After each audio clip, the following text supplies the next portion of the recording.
Hello, participants. Is it audible? Yes, sir. Yeah, fine. I'll share the screen. Yeah. So we have 7 participants right now. So regarding last class, if you remember, we were dealing with the different key features of classes of operating system, or in other words, different classes of operating system. So basically, we have 5 different types of operating system.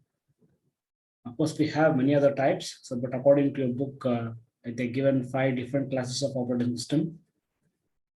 So those were batch processing operating system, then multi-programming operating system, so then time sharing operating system, then real-time operating system, and distributed operating system.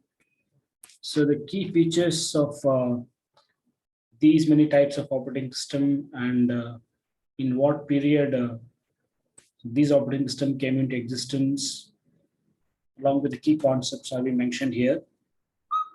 So in the last class, like I had discussed, so with these different types of operating system. So regarding the batch processing operating system, so the prime concern was CPU idle time. So as to reduce the CPU idle time and to keep busy always the CPU in doing or executing one or the other processes programs. So here our main intention is to keep the CPU very much busy so as to reduce the idle time. And the key concept was automate the transition between the jobs. So why? Because user jobs. So whatever the user jobs are there, so these user jobs are provided in the form of batches. So if one batch of the user job is completed, so then CPU will take up another batch. Like the CPU will switch to another batch and execute that particular batch. And after the execution of second batch is over, the CPU will again switch to another batch. So the execution of user jobs will be done in terms of batches. Hence, we call this as a batch processing operating system. And regarding multi-programming operating system, so which came into existence in 1960s, and the main prime concern was effective resource utilization. So regarding this word multi-programming means we have multiple programs so which are run in the operating system. So in the memory, like we'll maintain so many programs, and we'll maintain multiple programs in the memory, and all those are run in the operating system. And like the main concern in this multi-programming was resource utilization, and the key concept was program priorities as well as preemption. So regarding this program priorities, as name itself indicates, we will assign the priorities for various kinds of programs, like namely user programs and critical programs. Obviously, for the critical programs, I'll be assigning a higher priority when compared to the user programs. And regarding preemption, don't forget the word preemption, because in the OS domain, this word preemption is very often used. Okay, so the word preemption basically means that forceful deallocation of resources. Okay, forcefully we deallocate the resources of the process, and those resources will be given for the higher priority program or process. Okay, so this word preemption can be explained like so whenever a higher priority program is getting executed, so then the resources so which are allocated to the less priority programs will be preempted. They will be deallocated and assigned to the higher priority programs. Okay, hence the OS will make sure that always the higher priority programs will be executed, right? And regarding so the word time sharing operating system, so the main concern in time sharing was a good response time. Okay, so what is the response time? So this response time can, I mean, a good response or response time can be defined as the amount of time taken by the OS to complete one sub request. Okay, so as soon as the user submits the job, right, or any task to the operating system or to the computer system, So the OS must not take more time so as to finish the job. Means OS must take very less time so as to complete the job. So this was the main concern or the primary concern in case of this time sharing operating system. And the key concept was so-called time slice and round robin scheduling. Okay, so we can go for a use of time slicing approach or round robin scheduling algorithm can be used where where all the process are being executed in turn. An example given was, suppose if I have here four processes, say P1, P2, P3, and P4 are the four processes. So first, CPU may execute the P1 process. After P1 process, so second process P2 gets executed. After P2, so then P3 get executed, and then P4. So all the processes from P1 to P4 will be executed in turns. Okay, first P1, second P2, third P3, fourth P4, etc. Okay, so the fourth one is a real-time operating system. So real-time operating system means here we give more importance to the timing constraints. So all the timing deadlines must be met. So for example, like if I take the example of missile guidance, missile launching application, or in terms of automatic braking system. Okay, so such applications must respond to the events in a strictly like within the boundaries of timing. So those applications must respond. Like if it is the case, like suppose if I apply the brake now, so then the brake should be applied then and there itself.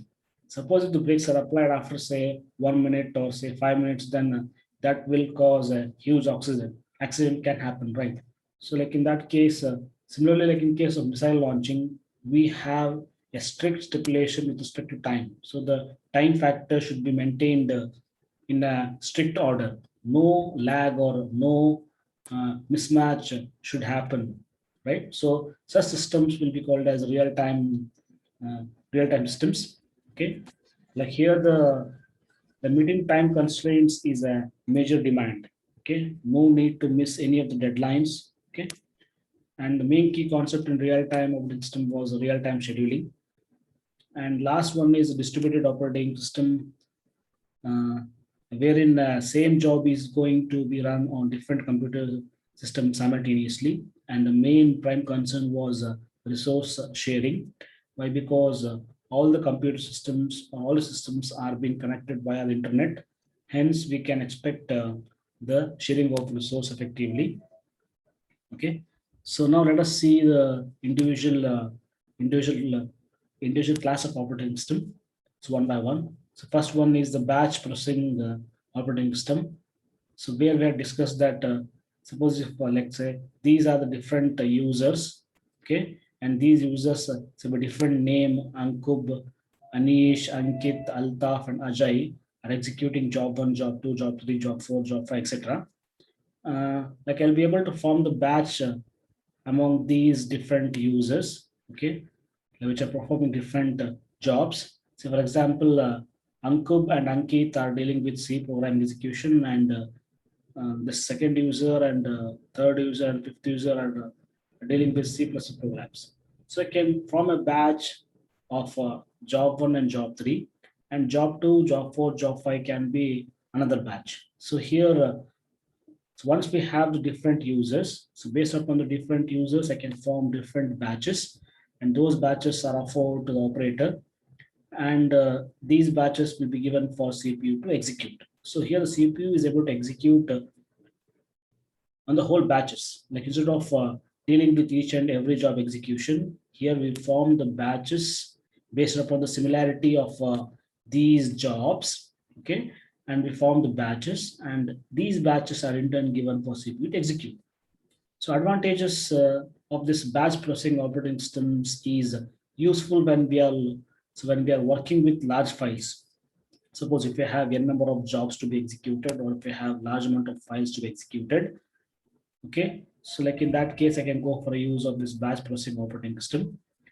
And main demerit is once the job is submitted, the user will not have any interaction with the computer system. Okay, so once we have a formation of batches, and once these batches are given for CPU to execute, user cannot interact with the computations. Okay, so according to the book, see here, like this figure is for your better understanding. Like this I have taken from the net. Okay, so but for you to attend the examination, from examination point of view, you refer this particular figure. Okay, so we have here different time slots. Say at t naught the job is submitted. So here the job, I mean, the word job refers to, I mean, like this batch refers to the user jobs. Okay, so this like so-called batch formation, batch execution, right? Like in these concepts, so the word batch refers to user jobs. That is a sequence of user jobs are formed first, so as to be processed by operating system. So once we have the formation of a sequence of user jobs, okay, so called the batch. So once we have the formation of the batch, that batch is given for the CPU to execute. And after execution, I can go for the printing or I can store it in the memory. Okay. So like here we have different time slots, say so for example, here the so-called T naught is there, T1, T2, and T3. So at time period T naught, the job is submitted. Okay. So at T naught, the job is submitted, and at the time period between T naught to T1, the batch is been formed. So the user program is submitted first. Okay, and a batch is formed by the user between T0 to T1. So once the batch is formed, like it is given to CPU to execute in the time period T1 to T2. Like as you can see here, like in between the time period T1 to T2, the batch is been given for execution. After the formation of the batch, this particular batch will be given for execution in the time period T1 to T2. So once the time period T2 is over, so then the results are being given for the printer to print in the time period T2 to T3. Okay, so the results are returned to the user. Okay, so the time gap between the submission of a request and the completion of the request, we call it as turnaround time.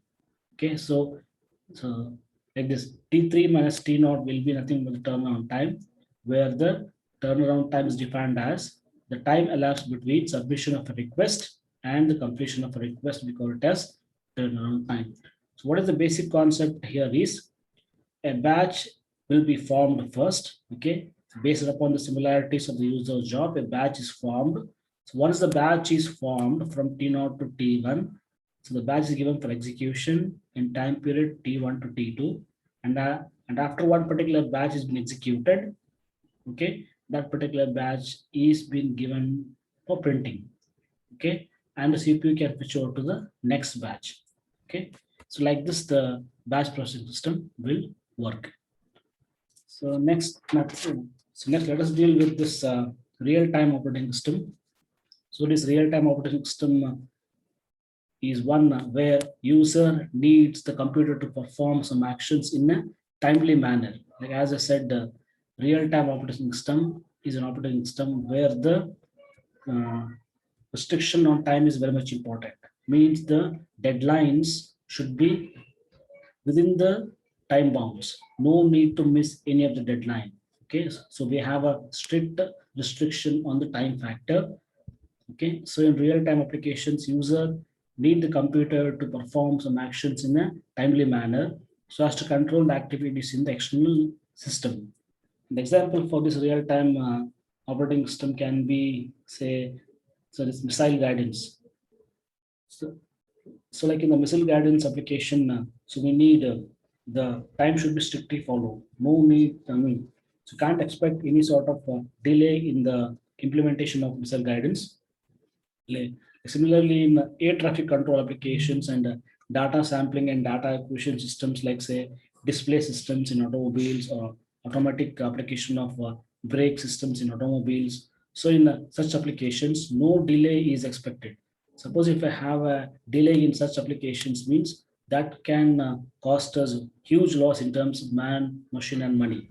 Okay, so the definition of real-time OS, like a real-time application means a program that responds to activities in the external system within the maximum time determined by the external system. An example for real-time applications may be so missile guidance, air traffic control, automatic brake system in automobiles. So in all the applications, we need to follow the time factor. Time factor is very much important. We need to have the implementation of all the operations, right? All operations should happen in time. Okay, no need to have any sort of delay. Okay, so such critical applications cannot expect any sort of delay in the implementation of those applications. Okay, and such applications are called as real time applications. So where the like logical correctness of output is important. So, but the time at which outputs are obtained is also very much important. So according to the example from the book, okay, so say from examination point of view, for real-time operating system, the example given is a system that logs data or records the data received from a satellite remote sensor. So we have a satellite, and that particular satellite is sending some information, and those information sent by the satellite remote sensor should be recorded, right, in some file. Okay, so for such applications, I can go for the real-time operating system. Okay, so the satellite is able to send digitized samples to the Earth station at a rate of 5,000 samples per second. So you can take this as around say 500 bits per second also, no problem. So the application process is required to simply store these samples sent by the satellite in a file. So whatever the information that is being sent by the satellite, say 500 samples per second information should be stored in a file. Since a new sample arrives every 2000ths of a second, okay. So what is the concept here is the satellite is sending 500 samples per second or 500 bits per second. So we need to store these samples in a file where one sample or one bit is taking 0.002 or equal to 2 millisecond to arrive at the Earth station.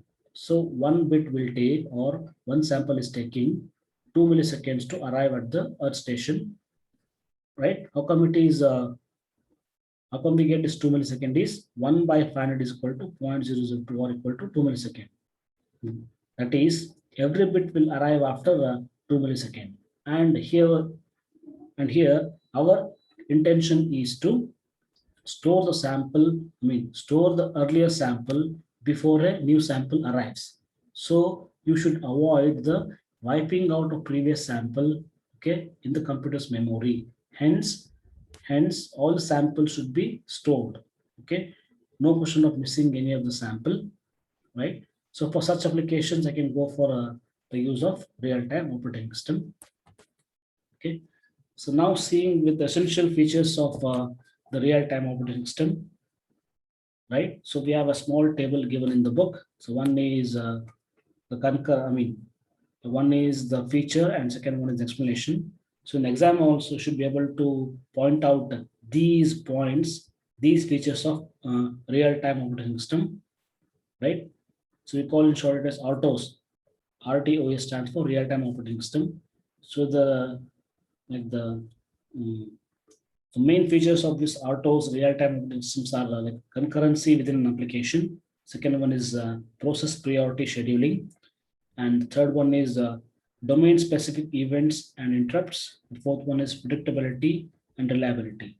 So let me explain the first feature of RTOS, that is concurrency within an application. So like it says that, suppose if I have like a main system, and this particular main system has been divided into so many subsystems. Okay, suppose if the subsystems of the main system are independent to each other, so then these subsystems can be executed in parallel, right? So that is, a programmer can indicate that some parts of an application should be executed so-called concurrently or parallelly with one another. So this means that the like simple example what I can quote is, so we have a system here. So we have a main system. That particular main system is been divided into so many subsystems, and if so these subsystems are independent to each other, so then we can expect the concurrent execution or the parallel execution of these subsystems. So here, OES will consider the execution of each subsystem as the process, and each process can be executed concurrently or parallelly. So second picture is process priorities. So this word process priority indicates that a programmer can assign the priorities to the process. So for example, if I have the critical process and if I have a user process, so then we can have the assignment of priorities. So where the critical process will be given the highest priority when compared to the normal usual process. Okay. Suppose if I have here like so two process P1 and P2 are there, and select both the process P1 and P2 wants the use of CPU. Okay, so at the same time, if any two process are willing to use the CPU, right? Like in this case, I cannot assign the CPU to the different process simultaneously. So the user can identify the criticality of these two processes, and I can choose any one process to be of higher priority, and I can assign the CPU for it. So here, based upon the criticality of the process, I can assign the any one process to be of higher priority, and second one it will be obviously of low priority, and I can assign the CPU to the highest priority process. Yeah. So third one is domain specific events and interrupts. So this basically means that always a higher priority process should be given the highest level of interrupt. Means the higher priority process is allowed to interrupt another process. So these high priority process can interrupt the CPU or the OS, and scheduling will be done for this higher priority process. And regarding this predictability, so whatever the policies and overheads of the OS, all these policies and overheads of the OS should be predictable always. And the so called reliability. So this says that so whenever the faults occur in a computer system, so then our OS must see that the resources are supplied to the processes and the process must not be halted. So like even though we have the interruptions, like even though we have the faults occurring in the computer system, even then the OS should take care that the application should continue, right? The application should not be going into halt, or the process should not be halted, even though we have the fault in the system, right? So the OS must ensure that application can continue to function even though so when fault occurs in the computer system. Okay, so we can have these features of real-time operating system autos to be mentioned and explained in the examination also, and also like you need to add this small like so-called comparison chart. So we have here the two different types of real-time systems. So one we call it as hard real-time system, and second one is soft real-time system.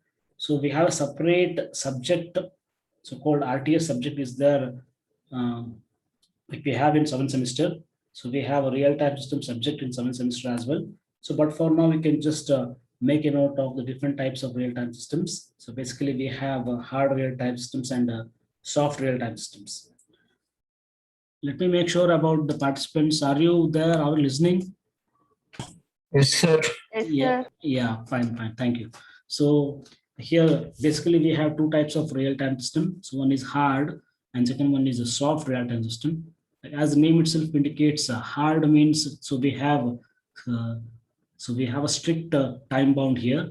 All the deadlines should be met within the time.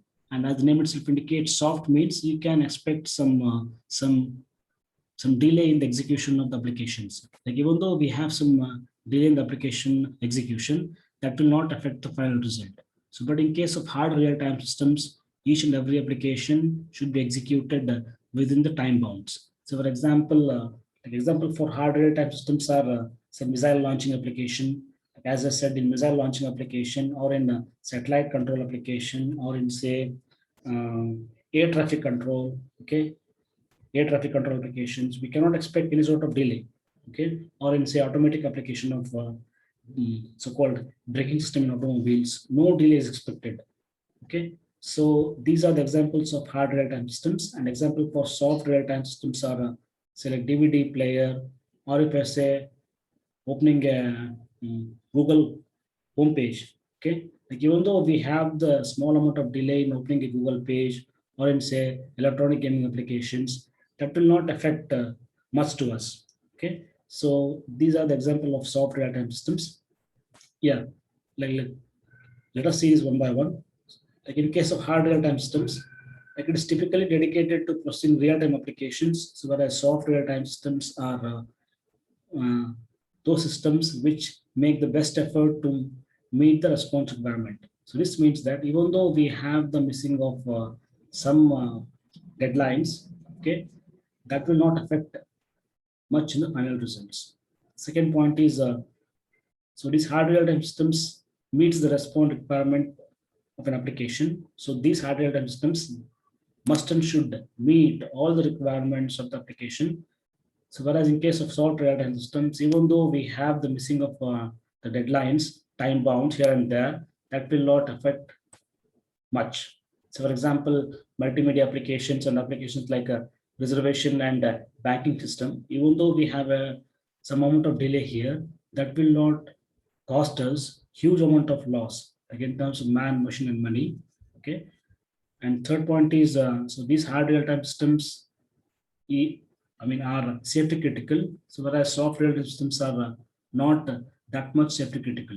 An example for hard real systems are satellite launching and railway signaling system. Okay. An example for soft real-time systems are DVD player and telephone switches and electronic gaming. Okay. Next point is system response time is in terms of millisecond or even less. Okay. An example for soft real systems are like in this system, response times are higher. Okay. So what do you mean by this is suppose if I take a satellite launch application means here the system should respond to the user in less and less time. So the response time will be like in terms of milliseconds or even nanoseconds. So but in case of soft real-time systems, the so-called response time will be like in terms of seconds or minutes or even hours I can have. Okay. Yeah. Right. So next going for so-called distributed operating system. So here we have many systems. So we have here many systems, and those systems are interconnected to each other through a network.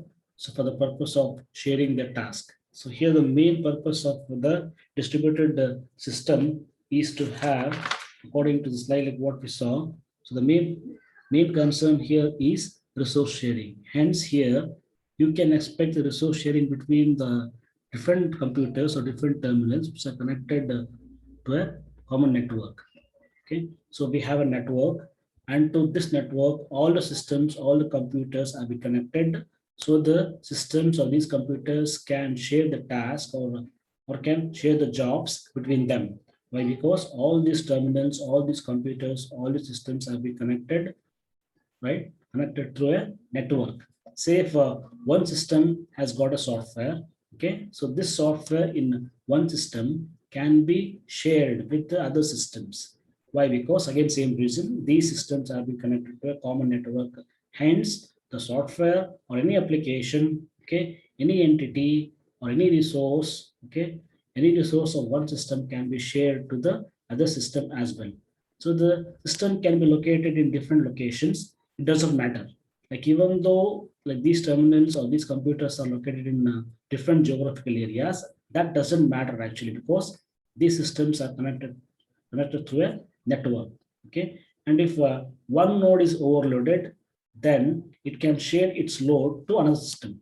Okay, suppose if say this particular system of computer is being overloaded with more number of jobs, means this computer, this system can share its own load with the another computer as well. Okay, so this slide is giving us a generalized information. Okay, an advantage of this distributed system is if a node is overloaded, then the OS can share the load of one computer with the another computers or another nodes as well.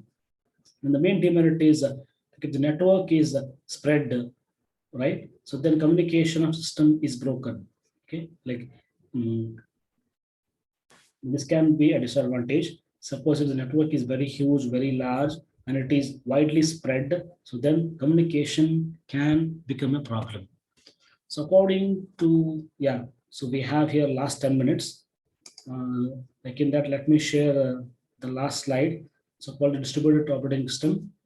Okay, so we have a distributed computer system consisting of several individual computer systems, and all computer systems or terminals or PCs are being connected through a network according to this particular figure, like we have discussed already. So thus many resources of a kind, so for example, so many memories, CPUs, IO devices exist in the distributed system. Why? Because like if you see this particular figure means each and every computer system has got their own resource, and as so many computers are being connected to a network, we have the availability of so many resources, like so many memory, so many CPUs, so many devices. Okay, so the main motivation of this of system is resource sharing.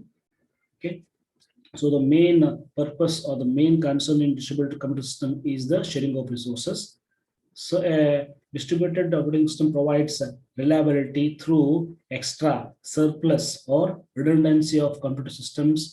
But because we have many computer systems, hence we have the availability of so many resources, and we have so many communication paths. Hence we have higher reliability. So the best example for this is the Google server. So this it can be compared to a centralized operating system. Example is Google server. So the OS running in the server has to run so many requests of the users all the time. Okay, suppose if the server is going down, or if a centralized server is slow, so then you cannot access any content from the net. Okay, so such problems can be solved in the distributed systems, right? How come it is means here the work of Google server is distributed to some more servers. So we can have the division of work of a single server, single Google server, to be distributed among, say, two or more servers. Means instead of maintaining everything in one place or in one server, what I can do is I can distribute the different work throughout the internet. Hence, if one server fails, means I can have the service from the other service. I mean, other server. Okay, so we can have distribution of work all along the network, and if one server fails, means I can take the help of other server. Okay, and that is the main theme of this distributed operating system.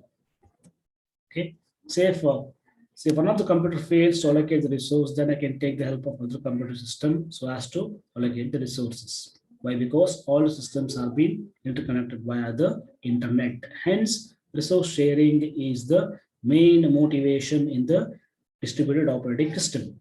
Hence, it provides a high reliability through extra or surplus or redundancy of computer system resources and communication paths.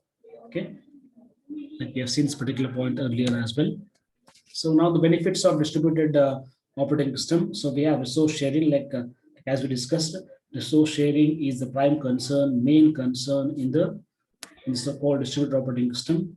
And second benefit is reliability, and third one is computational speed up. Why? Because user can communicate among themselves irrespective of the location, right, in the system. Why? Because all the systems, no matter wherever they are located, all the systems are being interconnected, right, through the internet, right?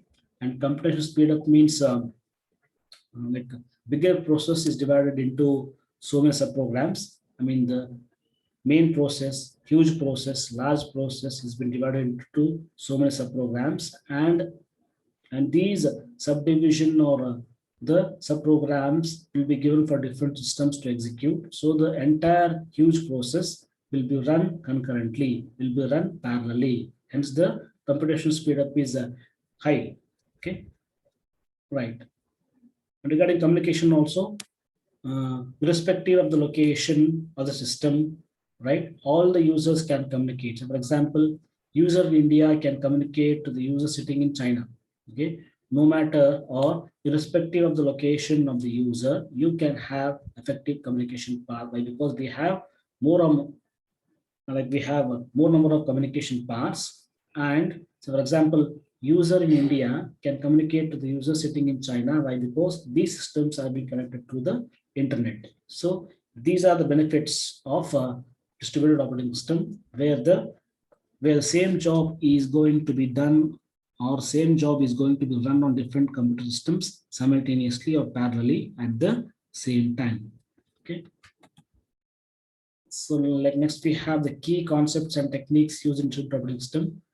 Uh, so to end this, so please do uh, give attention to the heading. So, for example, key concepts and techniques used in distributed operating system, or say explain the benefit of distributed operating system, etc. Why? Because in the examination they will be giving the question based upon these headings according to the prescribed book. So, for example, explain the essential features in real-time operating system. This can be the question, and in the examination, what the evaluator expects is this particular so-called like the answer like in terms of table, and after mentioning the table you can explain these points. Okay, so hence in that regard, so do keep an eye on the heading, right, as well as the corresponding points in that particular table. Okay, along with the figures, like I said, say the so-called the figure for batch processing system is this particular figure, right, according to the book, and this particular slide is only for your better understanding. Okay, similarly for the real-time OS, the example according to the book is a system that will record the data that has been received from a remote satellite sensor. Okay, you should be able to mention only this example. Okay, according to the book, and also do keep an eye on the heading. Okay, like the heading for the particular concept as well as the related points. Okay, so let me end here. Okay, so you can log out. Let me end here. And in the next class, like we're dealing with the key concept and techniques in the distributed operating system. So like all the participants can log out. Okay. Yes, thank you for attending.